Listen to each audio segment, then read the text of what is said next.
são tipos que eu classifico esses pacientes estão simples, uma classificação simples, estão muito bem, estão médios ou estão muito ruins. Isso é uma característica típica de uma faixa etária aproximadamente de 60 anos, onde eu reforço que se ele mudar os hábitos, se ele seguir uma cartilha ética de orientações fundamentada em estudos, esse indivíduo vai chegar até os 100 anos. Você sabe que saiu uma matéria na revista Economist, fala como chegar até os 120 anos.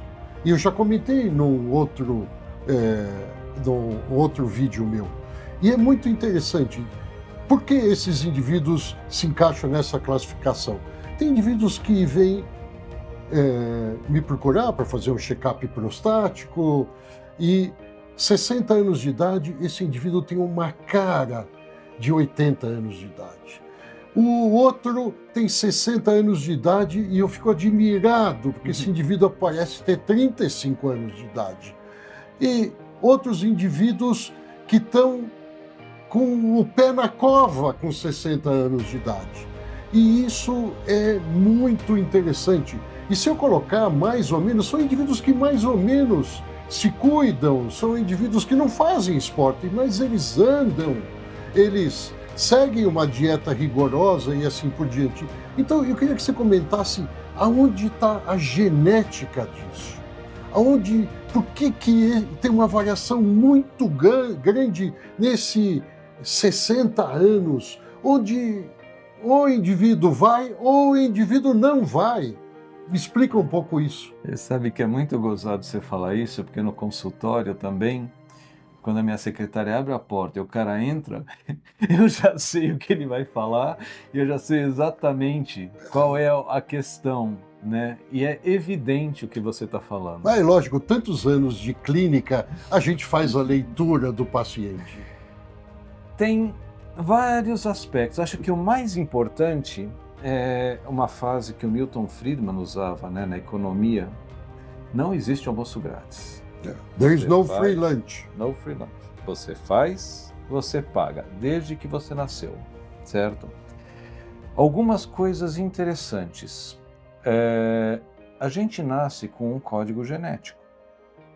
E esse código genético, ele traz todas as informações para você funcionar e as velocidades com que as coisas vão funcionar, ou evoluir, ou fechar, ou abrir, e ele é fluido. Mas ele não é a única fonte de informação, tá certo? Assim, uma das grandes piadas da medicina é que se você sequenciar o código genético de qualquer indivíduo vivo, você vai encontrar nele genes que são genes letais, ou seja, quem tem, morre. E o cara está olhando na sua cara. Como é isso, né? Porque a genética, o DNA, o genoma que a gente fala, ele não é a única fonte de informação. Você tem uma fonte acima dele, que seriam os controladores desse DNA, que a gente chama de epigenética.